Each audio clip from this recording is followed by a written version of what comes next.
Tonight on CTV News, hear about how students living on campus in the time of COVID and how they are adjusting. And then stick around because we have updates on the student election through ASCSU and learn about who's asking for your vote. All that and more at CTV News starting now.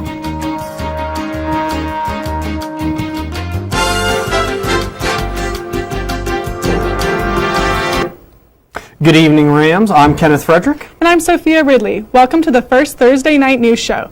We have a lot to cover tonight, so let's get right into it. El Centro, CSU's Latinx Support Center, has a new director. Dora Frias has been the director of the Pride Resource Center for the last 2 years and has become the director of El Centro.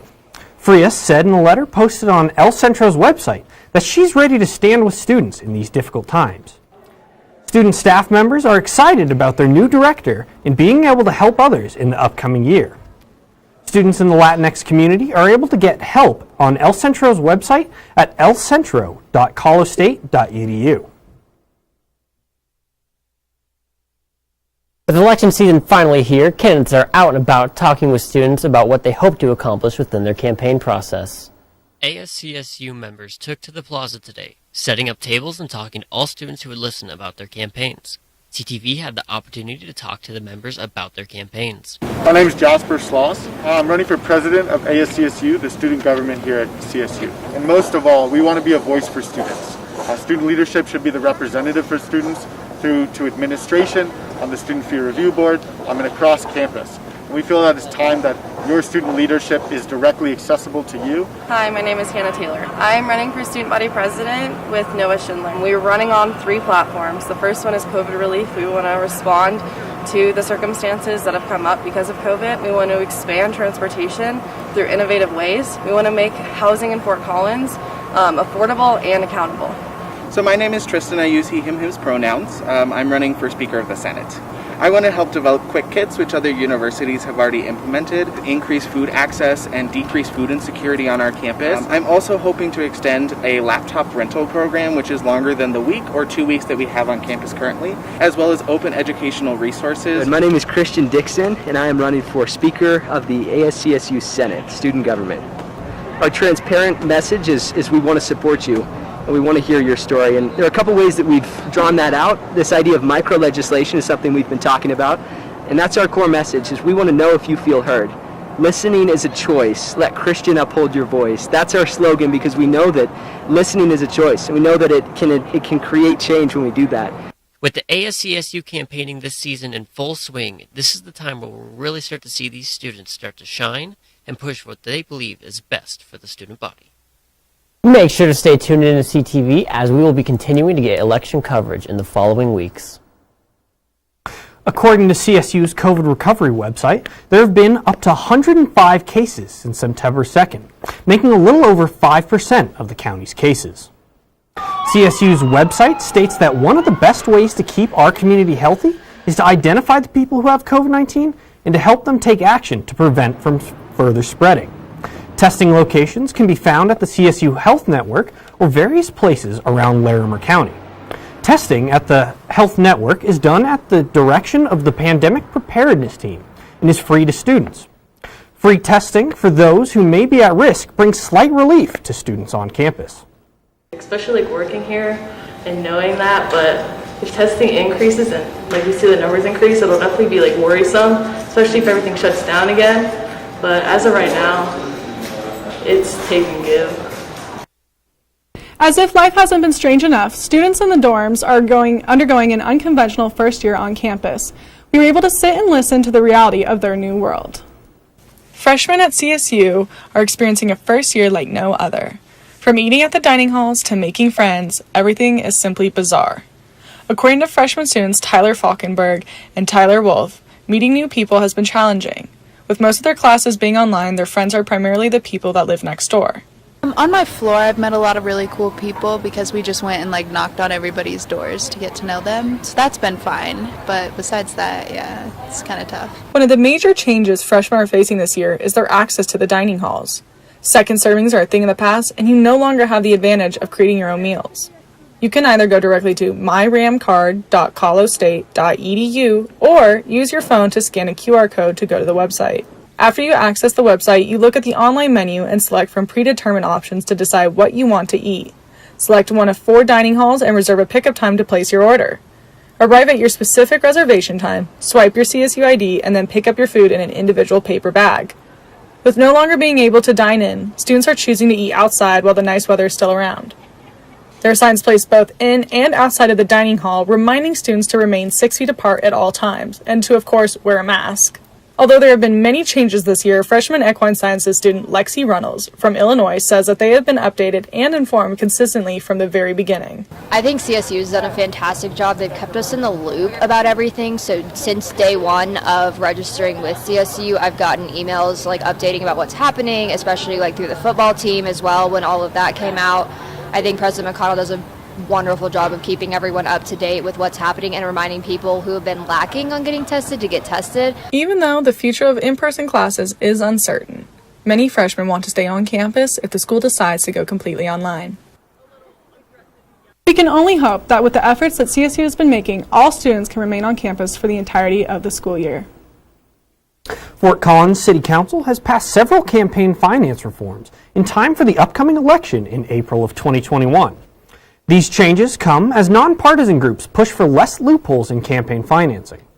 Previously, campaign donators were able to bypass donation caps by giving money through several LLCs. The new law will place a $100 donator limit on political committees. This measure has been taken to get money out of politics, says Kristen Stevens, the mayor pro tem, in an interview with the Coloradoan. The Poudre School District has been doing its part to combat food insecurity in the northern Colorado. According to Craig Schneider, the director of child nutrition, the school district hands out about 2,200 meals a day. Meals are free for anyone under the age of 18 thanks to a USDA program. To find local meal distribution, go to psdschools.org.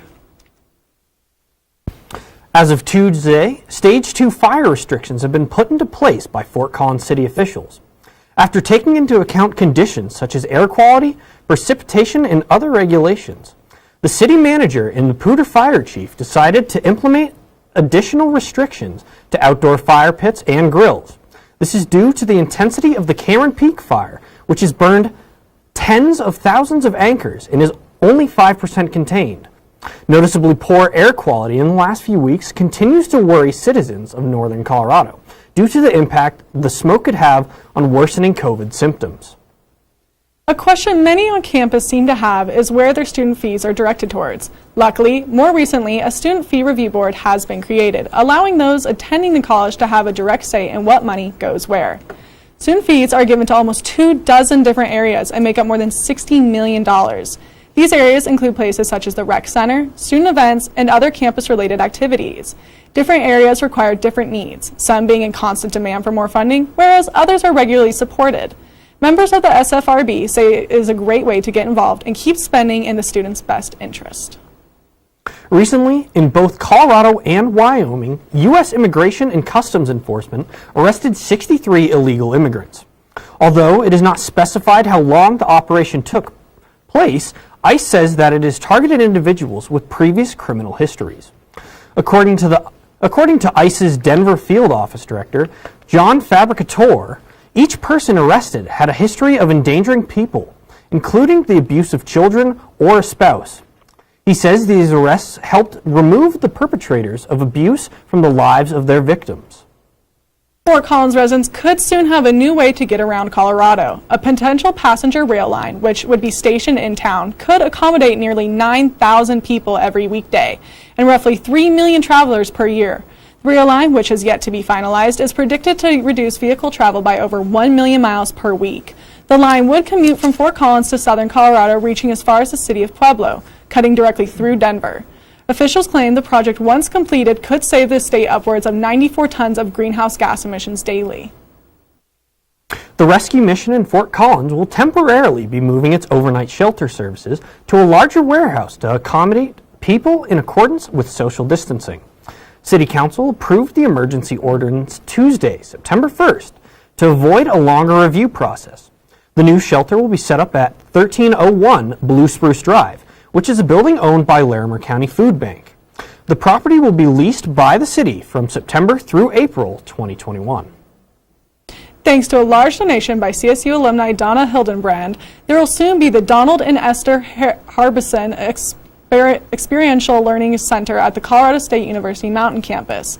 For the first time in over 50 years, a new academic building will be added, transforming the campus and allowing students to learn innovative teaching techniques in a modern setting, while still enjoying the remote nature setting. John Hayes, Dean of the Warner College of Natural Resources, hopes that Hildenbrand's gift will inspire others to donate and support the mountain campus in the near future. For those of you driving around Fort Collins, keep an eye out this next week as several different construction projects are going on in town. Prospect Road between Remington and Stover Streets will be closed between September 8th and 16th. These projects will include traffic signals resetting, relocating various utilities, median artwork repair, and fencing. This is all being done in part to prepare for sidewalk widening in the near future. Ultimately, by shutting down Prospect Road to complete these projects, it will reduce future disruptions and save time. That's all for the news. Stick around to see what's next in entertainment with Angel Cooper up next. So there you are, shuffling through a stack of resumes and you come to mine. This is it. First impression. My way in. But here's the thing. Can my resume show you how I truly stand out? Can one piece of paper really tell you my whole story?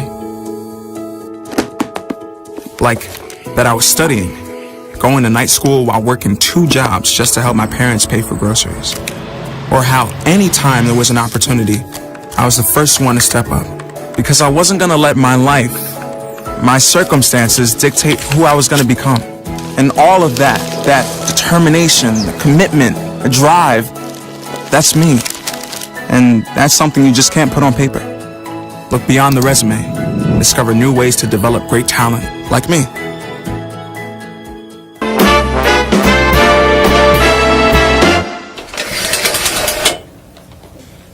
Hey Rams, I'm Angel Cooper, and I'm your new entertainment anchor for Thursdays. We have a lot of entertainment news to talk about, so let's get started. Chadwick Boseman died last Friday from a colon cancer at the age of 43.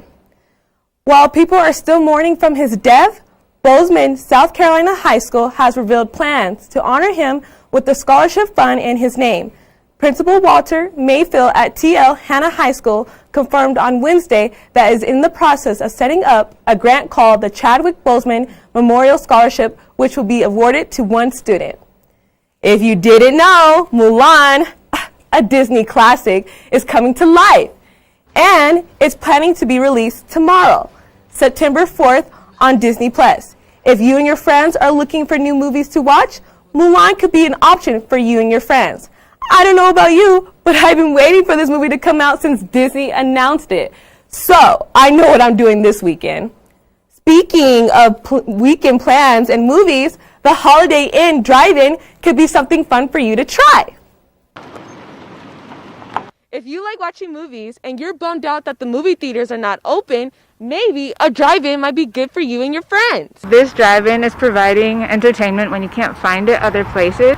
We also have comedians coming. We have old movies as well as the newest blockbusters that are finally getting released. So it's just a safe environment to come, enjoy yourselves, relax. You don't have to dress up, but you can if you want. And it's just a great place to come and have fun. Drive-in theaters naturally offer for people to be secluded from others, but they are taking more precautions to ensure everyone's safety during the pandemic. The main thing that we find very important is just keeping everyone spaced out. So half capacity only. So on side one, you can normally fit 500 cars. Right now, it's only half of that, so there's a car space in between everybody.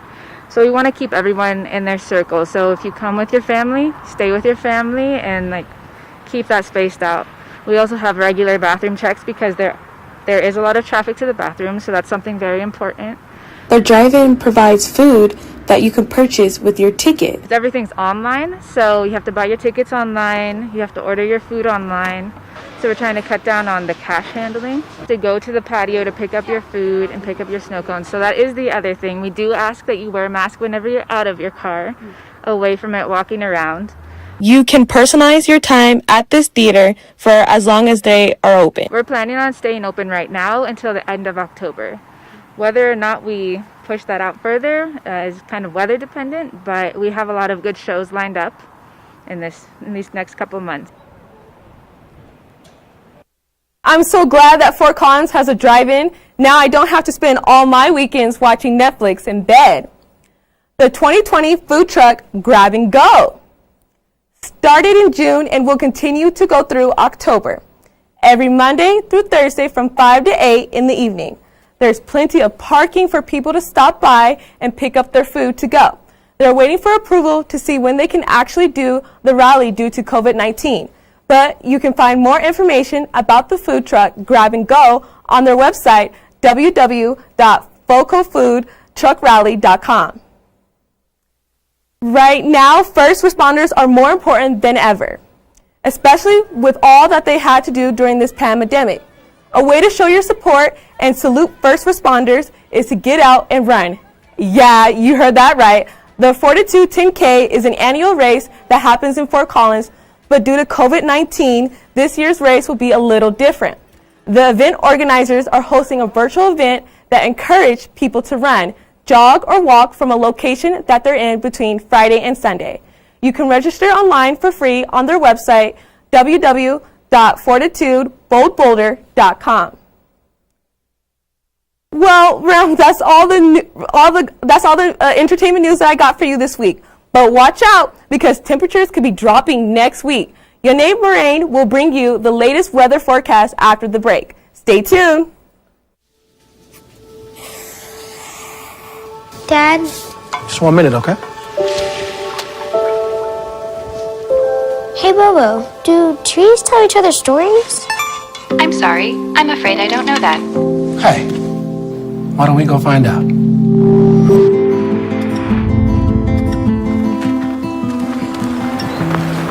Listen. Do clouds take naps? I couldn't tell you.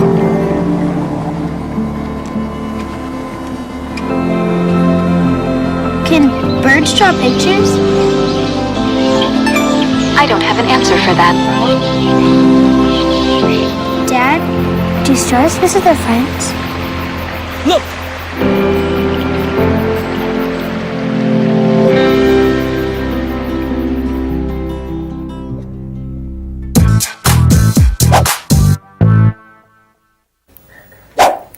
Good evening, Rams. I am Yane here, your new weather anchor for Thursday nights. Let's go ahead and take a look at what the weather will look like for this weekend. But first, before we get to that, let's look at our current conditions. Right now, we are at 79 degrees with 7 miles per hour of winds, humidity at 24%, and the sun setting at 7:28 p.m. Let's go ahead and take a look at our weather for the overnight lows. And before we get to that, you can see a little bit of winds here on our flagpole. Also, it is very sunny out and the flowers are slowly dying. Also, our campus squirrels are being very friendly. As you can see, a few students are out with their shorts and wearing, no, not too much clothes. For our overnight lows, we have 54 in Craig, 57 in Vale, 53 in Gunnison, 54 in Telluride, and 73 in Grand Junction. Along our I-25 corridor, we are at the 60s with 63 in Fort Collins, 68 in Denver, 61 in Colorado Springs, and 64 in Pueblo. On our eastern side, we are at 53 in Sterling, 58 in Limon, 61 in Burlington, and 63 in Lamar. For the tomorrow's highs, we are at 87 in Craig, 79 in Vale, 68 in Grand Junction, 83 in Gunnison, and 76 in Telluride. Along our I-25 corridor, we are also in our 80s, 85 in Fort Collins, 87 in Denver, 80 in Colorado Springs, 86 in Pueblo, and in Sterling and Limon in our 80s as well, with Burlington in 83 and Lamar at 86. But let's take a look at tomorrow's forecast for Fort Collins. We are at 92 degrees high and 58 degrees low. Very sunny with mild winds at 8 to 10 miles per hour and the sunset at 7:26 p.m. For this week's forecast, we are on Saturday at a high of 98 degrees, 62 degrees is the lowest, 97 on Sunday with a low of 57, which will be very nice so that you can go out and hike with your friends. On Monday, it looks like we will be at 86 with a low of 42, and on Tuesday, back down very heavy clouds with a low of 33 and a high of 52. That is all we have for the weather tonight, but stay tuned and stick around to hear what's happening in sports back with Brendon right after the break.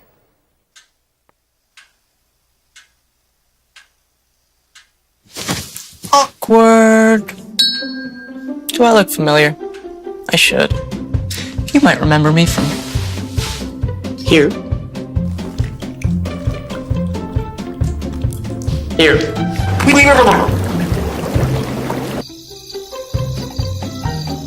Or maybe even here. But an awkward silence can be a great thing. It can actually be a perfect moment to reach out to a friend and ask if they're okay if they seem down. It doesn't matter how you say it. You alright? Everything's okay? All G? You alright, girl? You cool? You bugging dog. Just show you're there for them. Go on, Kelly. Seize the awkward.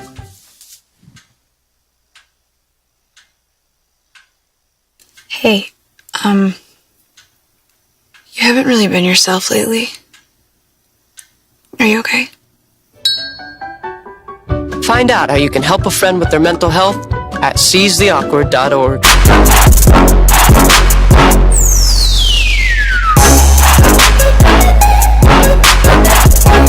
Welcome back from the break, Rams, and to our new sports show, The Blitz, hosted by yours truly, Brendon Fairbairn, your new Thursday night sports anchor. It feels so good to be back in the studio after 6 months of being away due to the global pandemic. COVID-19 has affected the sports world tremendously over the last half year. Colorado State and the rest of the Mountain West Conference postponed all their fall sports until further notice. The Big Ten and the Pac-12 did so as well, while the ACC, the Big 12, and the SEC have continued their fall sports. The SEC and Big 12 plan to begin their 10-game conference schedule on Saturday, September 26th, the ACC on Saturday, September 12th.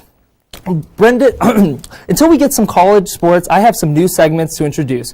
For our first segment, Contender or Pretender, I look at teams that either have that championship edge or are doomed to fail in the postseason. The first team we're going to look at are the number 1 seed in the East, Milwaukee Bucks.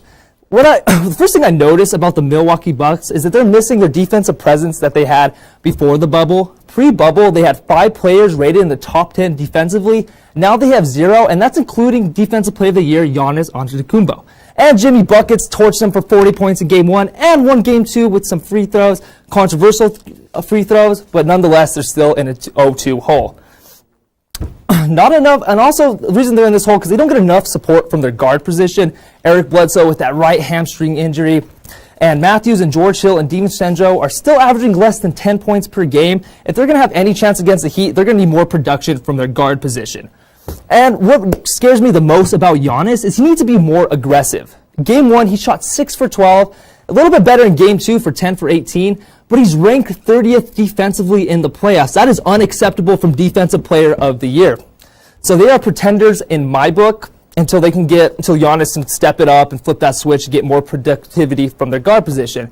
Moving on to the West, the Los Angeles Lakers, the other number 1 seed in the NBA. What I like about the Lakers the most is their mismatch on defense. They have 3 very good big men with JaVale McGee, Anthony Davis, and Dwight Howard coming off the bench. This is going to prove huge in the Rockets series because the Rockets, after trading Clint Capella, they've played small ball. Anthony Davis should have 12 rebounds per game at minimum.